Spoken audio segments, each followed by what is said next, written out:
शुरुआत एक मीठी खबर के साथ। महानवमी के दिन मोदी सरकार ने केंद्रीय कर्मचारियों को एक बड़ा तोहफा दिया है। आज हुई कैबिनेट की बैठक में केंद्रीय कर्मचारियों का महंगाई भत्ता 3% बढ़ाने का फैसला किया गया है। केंद्रीय कर्मचारियों का बढ़ा हुआ डीए 1 जुलाई से लागू होगा। इसके अलावा रबी फसलों की एमएसपी भी बढ़ा दी गई है और फसलों की खरीद के लिए करीब 85,000 करोड़ रुपए के फंड को भी मंजूर किया गया है। हमारे सभी केंद्रीय कर्मचारियों को, पेंशनर्स को बधाई। आज से 1/7/2025 से डीए और डियरनेस रिलीफ 58% हो जाएगा, यानी 3% बढ़ा। बहुत ही बड़ी अच्छी बढ़ोतरी है ये। और करीब 49 लाख एम्प्लॉयज़ और 69 लाख पेंशनर्स को इसका सीधा लाभ मिलेगा। 11,440 करोड़ रुपीस के आउटले के साथ आत्मनिर्भर बनना पल्सेस में ये एक नया मिशन चालू किया जा रहा है। 6 साल के इस मिशन में कई सारे नए इनिशिएटिव लिए जाएंगे। तो कैबिनेट के फैसलों की और डिटेल समझते हैं। हमारे साथ हैं हमारे economic policy editor Laxman Roy. तो लक्ष्मण, बड़े ऐलान हुए हैं अलग अलग तरीके के, लेकिन और डिटेल में आपसे जानना चाहेंगे कहां कहां किस किस तरह की राहत आएगी अब इन ऐलानों के साथ। देखिए, कैबिनेट की बैठक में जो सबसे महत्वपूर्ण फैसला लिया गया, महत्वपूर्ण इस वजह से चूंकि दिवाली आने वाली है, वो है केंद्र सरकार के कर्मचारियों और पेंशनधारियों के लिए। उनके लिए महंगाई भत्ते में 3% की बढ़ोतरी की गई है। वो 55% से बढ़ करके 58% हो जाएगा।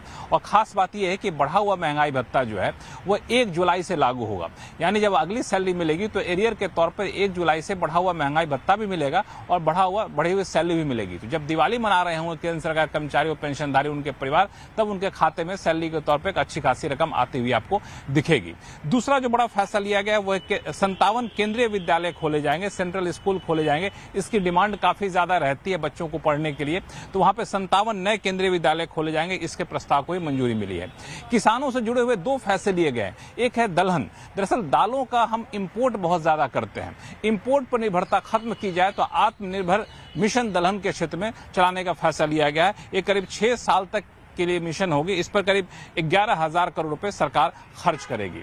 दूसरा, किसानों के लिए बड़ा फैसला लिया गया हुआ एमएसपी बढ़ाने का रबी फसलों के लिए। रबी फसलों के लिए न्यूनतम समर्थन मूल्य जो है वो 26-27 मार्केटिंग सीजन के लिए बढ़ाने का फैसला लिया गया है। गेहूं हो, चना हो, मसूर हो, ऐसे 7 फसल हैं। जब वो बेचेंगे जाकर के तो वहां पे उनको ज्यादा एमएसपी मिलेगी और इसके लिए 84,263 करोड़ रुपए उनको अतिरिक्त मिलेंगे, किसानों खाते में जाएंगे, अनुमान लगाया जा रहा है। असम में एक एलिवेटेड कॉरिडोर के साथ हाईवे बनाने का भी फैसला लिया गया है। ये कुछ बड़े फैसले हैं जो कि कैबिनेट की बैठक में लिए गए हैं। जी शुक्रिया लक्ष्मण इस अपडेट के लिए। अब बात करेंगे आज की एक और बड़ी खबर की। आरबीआई ने मॉनेटरी पॉलिसी में दरों में कोई बदलाव तो नहीं किया, लेकिन बहुत सारे दूसरे बड़े ऐलान किए हैं। आरबीआई ने रेपो रेट को 5.5% पर ही फिलहाल बरकरार रखा है। एमपीसी का रुख भी न्यूट्रल पर ही बरकरार है। हालांकि आरबीआई ने FY26 के लिए, वित्त वर्ष 2026 के लिए रियल जीडीपी ग्रोथ अनुमान को 6.5% से बढ़ाकर 6.8% कर दिया है, जबकि रिटेल महंगाई का अनुमान घटाया गया है और ये 3.1% से घटाकर 2.6% कर दिया गया है। आरबीआई ने इस बार दरों में कोई बदलाव नहीं किया, लेकिन जरूरत पड़ने पर ब्याज दरों में और कटौती के पुख्ता संकेत जरूर दिए हैं। There has been a significant moderation in inflation.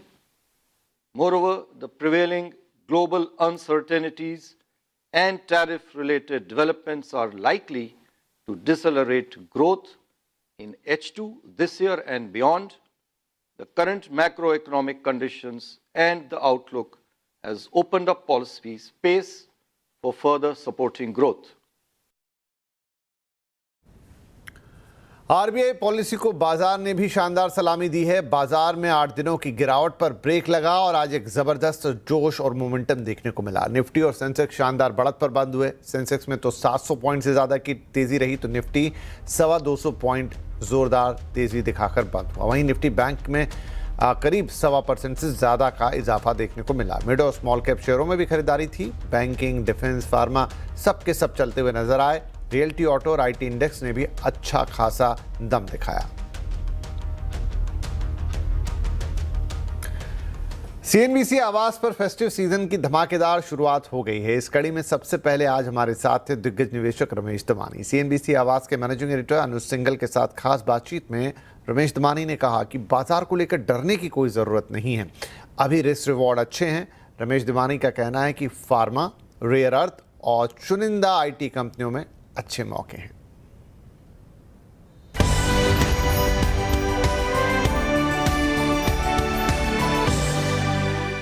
Railways पर सबसे पहले मुझे याद है जब आपने बुलिश व्यू लिया था, उसके बाद से अगर किसी ने रेलवे स्टॉक्स का पोर्टफोलियो बनाया होता तो वो 10 गुना हुआ होता। अब आप कह रहे हैं कि आप वहाँ से थोड़ा सा पैसा निकाल रहे हैं, वहाँ से पैसे निकाल के put it more into defense. Defense remains broadly intact. My Okay. portfolio in defense remains intact. But the other PSUs, for example, in the OMC Oil and gas, space or in the construction space, which offer reasonable value in the financing space. So I find plenty of opportunities there. The one we've added in the basket in recent times has been the rare earth play. Okay. Because we realize that the government is, like I mentioned, जो मैंने आपसे पहले बोला था कि geopolitics is now as important as economics. So a lot of rare earths is not probably economically justified, but geopolitically we need to have our own supply chains out there. So if you buy a basket of these companies, which are all PSU or state-run PSUs, I think they will tend to do well over a period of time. तो ये listed space में है rare? हाँ, listed space में 4-5 कंपनियां हैं। Okay, ठीक है। वही सर, इसके अलावा और कहाँ इन्वेस्ट कर रहे हैं आप?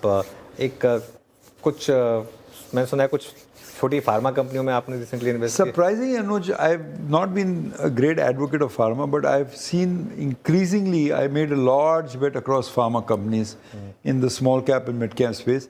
But rather than try to find that selling basically to America, which is probably under a cloud right now, not in the generics but in the branded space, we tended to buy companies with some intellectual property. तो कोई vaccine develop कर रहा है या कोई antibiotics develop कर रहा है या कोई A&D is buying it in order to sell it, or they have facilities already in America, so they do a good contract manufacturing job. And I'm finding, surprisingly for me, a lot of opportunity in the pharma sector. So if you ask me where have I put additional money, I have also put it a lot in the pharma sector.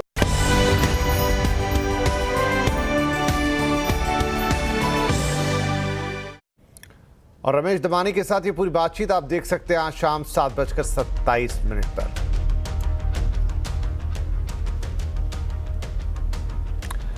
आज से real money games पर रोक लागू हो गई है। आज सरकार ने इसके लिए नोटिफिकेशन जारी कर सकती है। रियल मनी गेम्स खिलाने या प्रमोट करने पर 1 करोड़ रुपए का जुर्माना और 3 साल की सजा होगी। और डिटेल्स बता रहे हैं हमारे संवाददाता असीम मनचंदा। संसद ने अगस्त में रियल मनी गेमिंग बिल पारित किया था। इसके बाद जितनी भी कंपनियां जो भी रियल गेम खिला रही हैं उनके ऊपर कार्रवाई हो सकती है। जो मैं सूत्र बता रहे हैं कि सरकार इसको बहुत जल्दी ही नोटिफाई करने की तैयारी कर रही है। एक बार ये नोटिफाई हो जाता है तो कंपनी के ऊपर कड़ी कार्रवाई की जा सकती है। जो भी कंपनियां इसको खिला रही हैं या जो भी व्यक्ति इसको प्रमोट कर रहे हैं उनके ऊपर 1 करोड़ रुपए तक का जुर्माना लग सकता है, उन्हें 3 साल की सजा भी हो सकती है। तो इसको देखते हुए जो किसके कड़े प्रावधान है उसको देखते हुए जो कंपनियां हैं, खासतौर पे MPL, ड्रीम 11, विंजो जैसी कंपनियां हैं जो कि पहले रियल मनी गेम खिला रही थी, उन्होंने अपने यहाँ पर इन गेम्स को बंद करने की शुरुआत भी कर दी है। कुछ छोटी मोटी कंपनियां हैं जो अभी भी ये गेम खिला रही हैं, लेकिन एक बार ये कानून पारित हो जाता है तो उसके बाद ये गेम्स पूरी तरह से बंद हो जाएंगे। सरकार अब सोशल गेम्स और ई स्पोर्ट्स को ही बढ़ावा देगी। तो ये कड़े कानून जो बहुत जल्दी ही लागू हो जाएंगे। उसके बाद कोई भी अगर इसको खिलाता है, उसको प्रमोट करता है तो उसके ऊपर कड़ी कार्रवाई हो सकेगी। एशिया कप में जीत की ट्रॉफी अब भारत को मिलने वाली है। आखिरकार पाकिस्तान क्रिकेट कंट्रोल बोर्ड के चीफ मोहसिन नकवी ने भारतीय टीम को ट्रॉफी नहीं दिए जाने के लिए विवाद में माफ़ी भी मांग ली है। और साथ ही हमें सूत्रों से ये भी जानकारी मिल रही है कि ट्रॉफी को ACC के रीजनल ऑफिस में मोहसिन नकवी ने जमा करा दिया और अब BCCI को ये ट्रॉफी सौंपी जाएगी। वहीं मोहसिन नकवी ने माफ़ी मांगते हुए कहा है कि जो भी हुआ वो ठीक नहीं हुआ और उसके लिए वो माफ़ी चाहते हैं। बिहार में चुनाव का काउंटडाउन चल रहा है और सभी पार्टियां अपना अपना जोर लगा रही हैं। तो आज हम भी बिहार चुनाव पर ही आवाज अड्डा कर रहे हैं।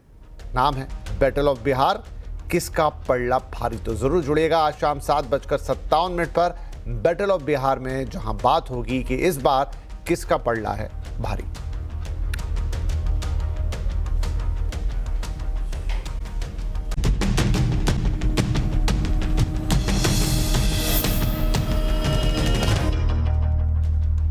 Welcome back. आप देख रहे हैं आवाज समाचार और अब कुछ और खबरें। इस विजयादशमी रावण के पुतलों के लिए मशहूर दिल्ली के टैगोर गार्डन में पुतलों पर ऑपरेशन सिंदूर का असर दिख रहा है।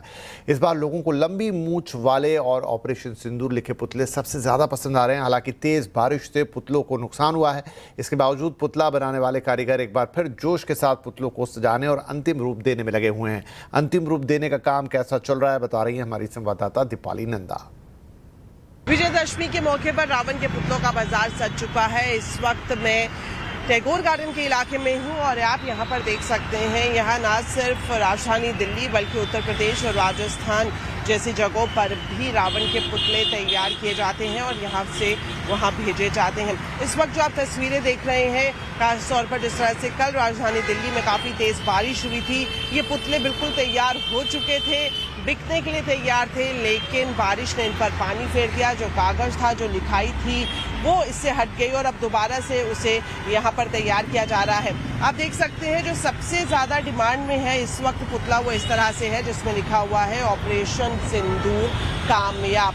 इस तरह के ऑपरेशन सिंदूर कामयाब जो रावण की मूंछों पर लिखा गया है, इस तरह के स्लोगन के पुतलों की डिमांड काफी ज्यादा है। इस बार जो पुतले हैं, खास तौर पर जो लंबी लंबी मूंछों वाला रावण है, जिसका मुखौटा लंबी लंबी मूंछ के साथ हो, इस तरह के पुतले काफी ज्यादा पसंद किए जा रहे हैं। और आगे देखेंगे तो फिर मिलेंगे, इस तरह के स्लोगन वाले जो लंबी लंबी मूंछों पर जो स्लोगन लिखे हुए हैं, उस तरह के पुतले यहाँ पर ज्यादा बिकने को आ रहे हैं। चूंकि अब जो कॉस्ट है इनकी बढ़ चुकी है, क्योंकि कल बारिश हुई, जो पूरी मेहनत यहाँ पर कारीगरों की तरफ से की गई थी वो सब बारिश की वजह से धुल गई और अब एक बार फिर से दोबारा मेहनत की जा रही है। चूंकि कल विजयदशमी का त्योहार देश भर में मनाया जाएगा और यही वजह है कि कारीगरों की तरफ से कोशिश की जा रही है कि जितने पुतले उनके खराब हुए हैं उन्हें दोबारा से फिनिशिंग देकर उन्हें बेचा जा सके, ताकि उन्हें कम से कम नुकसान का सामना करना पड़े। दीपाली नंदा।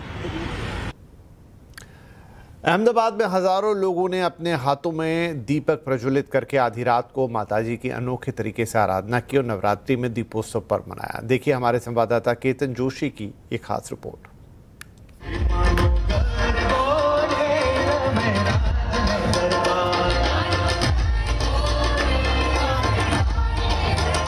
अहमदाबाद के राजपथ क्लब में हजारों लोग चकाचौंध रोशनी में रासोत्सव करते हैं। रात 12 बजे बिजली की रोशनी बंद हो जाती है और मैदान में मौजूद सभी लोग अपने हाथों में दीपक जलाकर हजारों दीपक के प्रकाश में स्तुति गान करके माता जी की आराधना करते हैं।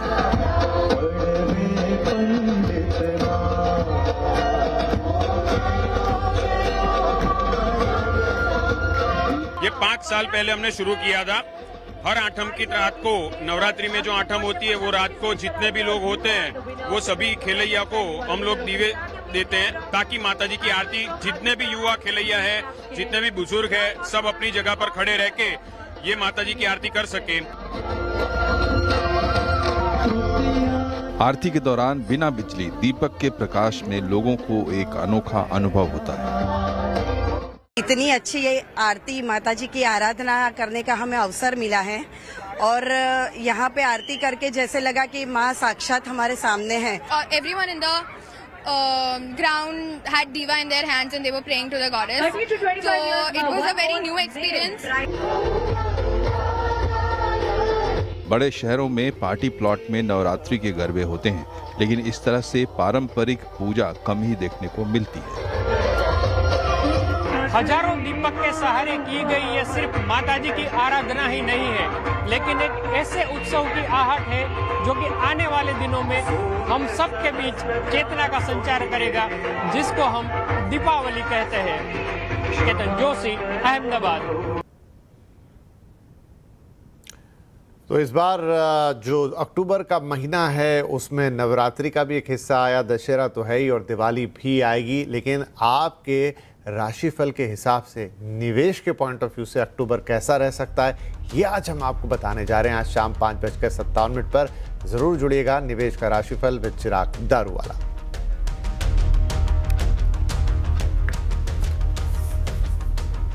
तो फिलहाल इस बुलेटिन में इतना ही। सभी दर्शकों को महानवमी की एक बार फिर से ढेर सारी शुभकामनाएं और दशहरे की अग्रिम शुभकामनाएं। नमस्कार।